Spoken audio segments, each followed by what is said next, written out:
नमस्कार, उत्तराखंड समाचार में आपका स्वागत है। मैं हिना जोशी छेत्री। आइए सबसे पहले नजर डालते हैं आज के मुख्य समाचारों पर। केंद्रीय स्वास्थ्य मंत्री डॉक्टर हर्षवर्धन ने कहा, कोविड टीकाकरण के बारे में सही सूचनाओं का प्रचार प्रसार जरूरी। वर्ष 2020 कोविड-19 के टीके की खोज के लिए रहेगा याद।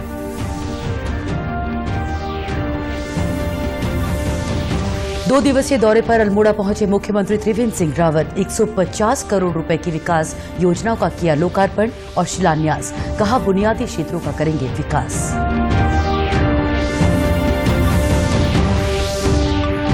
तेलंगाना को बिजली उत्पादन के लिए टर्बो जनरेटर देगा BHEL। 4000 मेगावाट के 5 जनरेटर देने के लिए करार। मेक इन इंडिया को मिलेगा प्रोत्साहन। और प्रदेश सरकार सेब बागान लगाने के लिए दे रही प्रोत्साहन। पौड़ी के नैनीडांडा में तैयार किया गया सेब उद्यान। अखरोट और कीवी की नर्सरी भी की तैयार। अब समाचार विस्तार से। स्वास्थ्य और परिवार कल्याण मंत्री डॉक्टर हर्षवर्धन ने कहा है कि कोविड टीकाकरण कार्यक्रम के बारे में सही सूचनाओं के प्रचार प्रसार और अफवाहों को दूर करने के लिए विभिन्न पक्षों को साथ लेकर चलना बहुत जरूरी है। उन्होंने कहा कि वर्ष 2020 कोविड-19 के टीके की खोज के लिए जाना जाएगा और दुनिया के सामने इस साल की चुनौती सबसे जरूरतमंद लोगों को टीके लगाने की होगी। विश्व स्वास्थ्य संगठन के संचालन मंडल की 148वीं बैठक की अध्यक्षता करते हुए डॉक्टर हर्षवर्धन ने कहा कि कोविड-19 को महामारी घोषित किए जाने के बाद से इससे निपटने के लिए सामूहिक रूप से छेड़े गए अभियान से इसका फैलाव रोकने और मौतों की संख्या कम करने में मदद मिली। At the WHO, we have to ensure that the low and middle income countries have access to all safe and effective COVID-19 tests, treatments and vaccines. We note with pleasure that the USA will continue working with all member states with renewed commitment to multilateral cooperation and action in the global fight against the pandemic. 2 दिवसीय अल्मोड़ा दौरे पर पहुंचे मुख्यमंत्री त्रिवेंद्र सिंह रावत ने 150 करोड़ रुपए की विकास योजनाओं का लोकार्पण और शिलान्यास किया। मीडिया से बातचीत में मुख्यमंत्री ने कहा कि महिलाओं को पति की भूमि का अधिकार जल्द दिया जाएगा। उन्होंने कहा कि पहाड़ की महिलाएं खेती का सारा काम देखती हैं, लेकिन उन्हें बैंक से लोन नहीं मिल पाता है। सरकार महिला उद्यमियों को प्रोत्साहित करने के लिए संपत्ति पर अधिकार देने की तैयारी कर रही है। महिलाओं के लिए हमने बहुत बड़ी योजना प्रारंभ की है और बहुत जल्दी जो हमारे पहाड़ी क्षेत्र की एक बड़ी समस्या है कि पति की जो भूमि होती है, उसकी जो संपत्ति होती है, उसमें महिला का अधिकार नहीं है। और उसके कारण महिलाएं जो बैंकों से लोन लेना चाहती हैं वो ऋण नहीं ले पाती हैं। घर का काम सारा महिलाएं करते हैं, खेती हो चाहे अन्य काम हो। हम बहुत जल्दी उनको भी उस संपत्ति में अधिकार देने का काम कर रहे हैं। इससे पहले मुख्यमंत्री त्रिवेंद्र सिंह रावत ने सल्ट में पूर्व विधायक स्वर्गीय सुरेंद्र सिंह जीना की श्रद्धांजलि कार्यक्रम में शिरकत की। इस मौके पर उन्होंने मरचूला क्षेत्र को पर्यटन की दृष्टि से विकसित करने की घोषणा की। उन्होंने राजकीय स्नातकोत्तर मालिना का नाम स्वर्गीय जीना के नाम से करने की घोषणा की और यहां पर उनका स्मारक बनाने की घोषणा की। मुख्यमंत्री त्रिवेंद्र सिंह रावत ने महिला ट्रांस हिमालय साइकिलिंग अभियान को अपने आवास से हरी झंडी दिखाकर रवाना किया। 5000 किलोमीटर का ये साइकिलिंग अभियान लगभग 80 दिन तक चलेगा। अभियान में उत्तराखंड का नेतृत्व श्रुति रावत और बिहार की ओर से सबिता महतो कर रही हैं। अभियान के माध्यम से अखंड हिमालय, स्वच्छ हिमालय और महिला सुरक्षा का संदेश दिया जाएगा। अभियान की शुरुआत 2 फरवरी को वाघा बॉर्डर से होगी। इसके बाद पंजाब, जम्मू कश्मीर, हिमाचल प्रदेश, उत्तराखंड, नेपाल, पश्चिम बंगाल, सिक्किम, असम और नेपाल होते हुए अरुणाचल प्रदेश के टीजू में ये यात्रा पूरी होगी। हरिद्वार स्थित भारत हेवी इलेक्ट्रिकल्स लिमिटेड यानी BHEL ने तेलंगाना के 7 टर्बो जनरेटर निर्माण को लेकर करार किया है। BHEL ने तेलंगाना को 3 टर्बो जनरेटर दिए हैं। प्रत्येक जनरेटर की उत्पादन क्षमता 800 मेगावाट की है। आज तीसरा टर्बो जनरेटर BHEL से रवाना किया गया। BHEL के कार्यकारी निदेशक संजय गुलाटी ने बताया कि तेलंगाना के यदादरी प्रोजेक्ट के लिए 5 टर्बो जनरेटर बनाने का ऑर्डर BHEL को प्राप्त हुआ है। ये देश का सबसे बड़ा टर्बो जनरेटर है।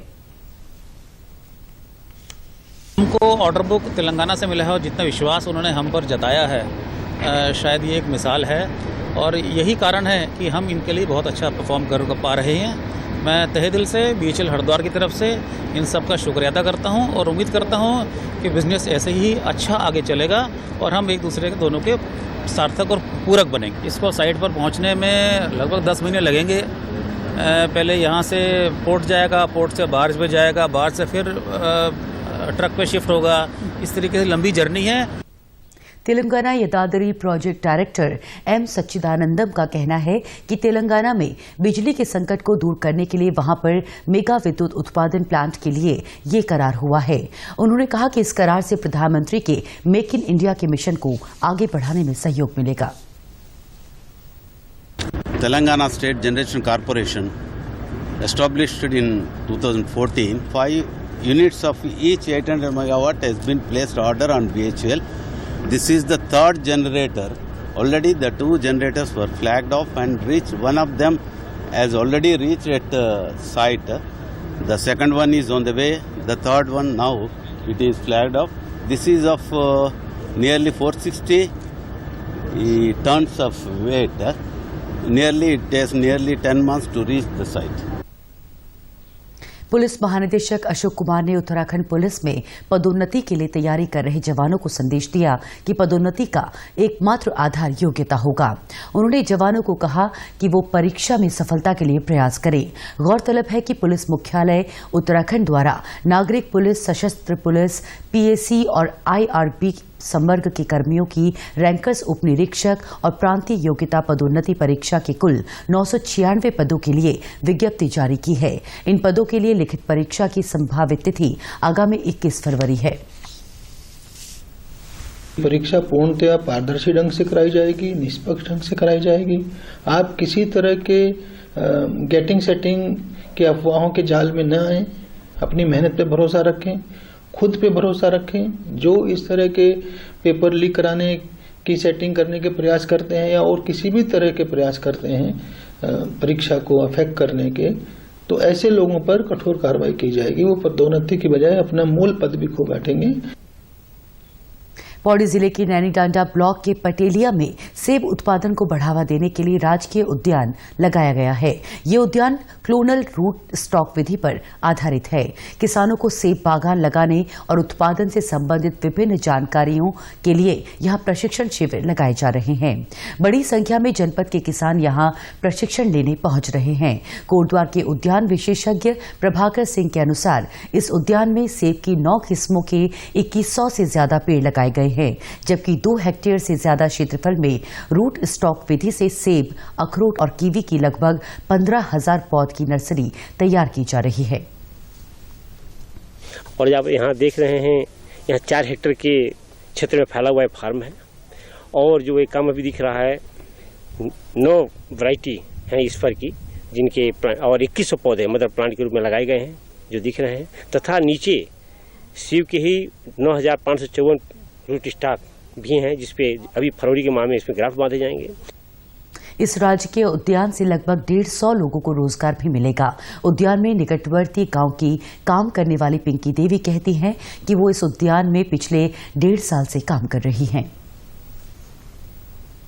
एक हमें 1.5 साल हम तक काम करने हो गई और एक सेब लग रही, अखरोट, कीवी, आरू युगना गुड़े कर दो। हमें 10 लोग हम काम कर दो और 8 हम दिन का छो जै हिसाब से पेड़ लग रही, खर्चा हो रही, तार बाढ़ हो रही, खम्बा लग रही, पाइप लग रही, रही आड़ू और सेब का फल लगला जब तो पैकिंग करे का मुँह भेजला। उद्यान देखने आए किसान झबर सिंह रावत कहते हैं कि उनकी मंशा भी सेब के बगीचे लगाने की है, इसलिए वो प्रशिक्षण के साथ साथ कई अन्य जानकारी लेने यहाँ पहुंचे हैं। हम सोच के ये आए कि हमें भी कुछ बगीचा लगाने का प्रोग्राम है और इसकी हम यहाँ जानकारी लेने के लिए आए हैं कि हम यहाँ से कितनी जानकारी हमें मिलती है, किस किस वैरायटी है, कितनी वैरायटियाँ हैं। इसके लिए हम यहाँ अपने गांव से जो है 8-10 आदमियों को लेके आए। केंद्र सरकार द्वारा संचालित दीनदयाल उपाध्याय ग्रामीण कौशल योजना का लाभ नैनीताल जिले के लोगों को भी मिल रहा है। योजना के तहत ग्रामीणों को विभिन्न क्षेत्रों में प्रशिक्षण देने के बाद रोजगार से भी जोड़ा जा रहा है। इस योजना के तहत ब्यूटिशियन, होटल मैनेजमेंट, बैंकिंग संबंधी प्रशिक्षण दिया जा रहा है। प्रशिक्षण के दौरान उन्हें निःशुल्क भोजन, आवास की सुविधा भी दी जाती है। इसके लिए अलग अलग सेंटर स्थापित किए गए हैं। दीनदयाल उपाध्याय ग्रामीण कौशल योजना के अंतर्गत गरीब ग्रामीण परिवार के 15 से 35 वर्ष के युवक और युवतियों को विभिन्न व्यवसायिक ट्रेडों में ट्रेनिंग दी जाती है, जिसके बाद ट्रेनिंग देने के बाद उनको प्लेसमेंट दिया जाता है, जॉब दिलाई जाती है या वो अपने हुनर का इस्तेमाल अपना बिजनेस करके कर सकते हैं। ये जो ट्रेनिंग है ये पूरी तरह निःशुल्क है। खाना पीना, रहना, किताबें और यूनिफॉर्म गवर्नमेंट की तरफ से इन्हें प्रोवाइड किया जाता है। इसमें 6 महीने की ट्रेनिंग और 9 महीने की ट्रेनिंग और 1 साल की ट्रेनिंग दी जाती है। हल्द्वानी कौशल केंद्र में बेरोजगार युवतियां ब्यूटिशियन का कोर्स कर रही है। उनके अनुसार पहले बैच में 30 प्रशिक्षुओं में से 15 का प्लेसमेंट हो चुका है। विश्व भारती एजुकेशनल डेवलपमेंट ट्रस्ट जो DDU-GKY के अंतर्गत ब्यूटिशियन का कोर्स करा रही है यहाँ पे, और जिसमें से हमारे 30 स्टूडेंट ट्रेनिंग लेके जा चुके हैं। उसमें से 15 बच्चे हमारे प्लेस्ड भी हो चुके हैं। 15 बच्चे नेक्स्ट वीक तक हो जाएंगे हमारे। और उसके बाद कोविड-19 का प्रॉब्लम की वजह से जो हमारी 3rd बैच और 4th बैच का हुआ, वो 3rd बैच में 12 स्टूडेंट हमारे अभी OJT पे हैं। नेक्स्ट मंथ उनका भी प्लेस्ड हो जाएगा। लाभार्थी सुनीता राणा अपना सेंटर शुरू करना चाहती हैं। वहीं अन्य प्रशिक्षु वैशाली के मुताबिक ये प्रशिक्षण निःशुल्क होने से उन्हें लाभ मिला है। मैं यहाँ पे ब्यूटी पार्लर का कोर्स करने आई हूँ, जिससे कि मैं यहाँ पे जो भी सीख के जाऊंगी तो मैं अपने वहाँ पे जाके अपना खुद का सेंटर खोल सकती हूँ, जिससे कि हम अपना भविष्य उज्जवल कर सकते हैं और अपने माता पिता का नाम रोशन कर सकते हैं। मैं यहाँ पे ब्यूटिशियन का कोर्स करने आई हूँ, जो कि हमारे ग्रामीण क्षेत्र में महंगा होता है कोर्स, और यहाँ पे हमें फ्री कोर्स कराया जा रहा है। उसी के अंतर्गत आई हूँ। हमें दीनदयाल उपाध्याय के जरिए पता चला कि हल्द्वानी में यह कोर्स हो रहा है। वहीं नई टिहरी के बौराड़ी के साईं चौक पर जल संस्थान ने वाटर ATM शुरू किया है। जिलाधिकारी ने कहा कि वाटर ATM जैसी तकनीकी पहल सराहनीय है। इससे जहां कम दाम में शुद्ध पेयजल उपलब्ध हो सकेगा, उन्होंने अधिशासी अधिकारी नगर पालिका को वाटर ATM की निरंतर देखरेख के भी निर्देश दिए हैं, ताकि लोग आते जाते इसका उपयोग कर सके। इस अवसर पर बताया गया कि 6,70,000 की लागत से निर्मित जनपद के पहले वाटर ATM में सिक्कों का उपयोग किया जाएगा। लोगों को पीने का बहुत ही शुद्ध पानी यहाँ पर मिलेगा, और खासकर गर्मी के दिनों में मुझे पूरा यकीन है कि इसकी डिमांड बहुत रहेगी और लोग इससे बहुत ज़्यादा लाभ इनको लेंगे। उत्तरकाशी पुलिस ने मूरी में चेकिंग के दौरान एक व्यक्ति से 2 किलो 800 ग्राम चरस बरामद की। आरोपी को गिरफ्तार कर लिया गया है। गौरतलब है कि पुलिस इन दिनों मादक पदार्थों की तस्करी पर अंकुश लगाने में जुटी हुई है। जिला पुलिस अधीक्षक मणिकांत मिश्रा ने बताया कि आरोपी चरस लेकर विकासनगर जा रहा था। उससे पूछताछ की जा रही है। उसके बारे में इससे गहनता से पूछताछ की गई है।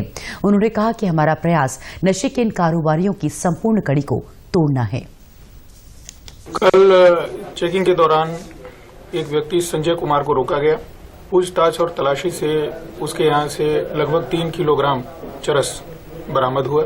उसे आज न्यायालय के समक्ष प्रस्तुत किया जा रहा है। DGP महोदय और DIG महोदया की तरफ से नशे के खिलाफ एक अभियान चलाया गया है। उस अभियान में उत्तरकाशी पुलिस लगी हुई है। बड़ी मेहनत और लगन से उस पर काम हुआ रहा है। उत्तराखंड के समाचारों में आज बस इतना ही। चलते चलते मुख्य समाचार एक बार फिर। केंद्रीय स्वास्थ्य मंत्री डॉक्टर हर्षवर्धन ने कहा, कोविड टीकाकरण के बारे में सही सूचनाओं का प्रचार प्रसार जरूरी। वर्ष 2020 कोविड-19 के टीके की खोज के लिए रहेगा याद। 2 दिवसीय दौरे पर अल्मोड़ा पहुंचे मुख्यमंत्री त्रिवेंद्र सिंह रावत। 150 करोड़ रुपए की विकास योजनाओं का किया लोकार्पण और शिलान्यास। कहा, बुनियादी क्षेत्रों का करेंगे विकास। तेलंगाना को बिजली उत्पादन के लिए टर्बो जनरेटर देगा BHEL। 4000 मेगावाट के 5 जनरेटर देने के लिए करार। मेक इन इंडिया को मिलेगा प्रोत्साहन।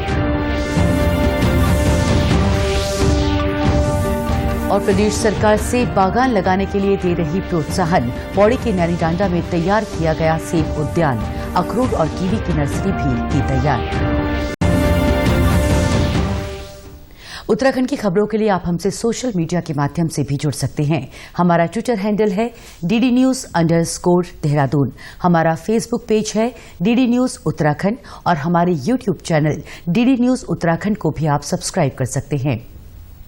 कोरोना संक्रमण से बचने के लिए मास्क का अनिवार्य रूप से और सही ढंग से प्रयोग करें। साथ ही सामाजिक दूरी का ख्याल रखें। नियमित रूप से हाथ धोएं और याद रखें, कोरोना को हराना है, मास्क जरूर लगाना है। नमस्कार।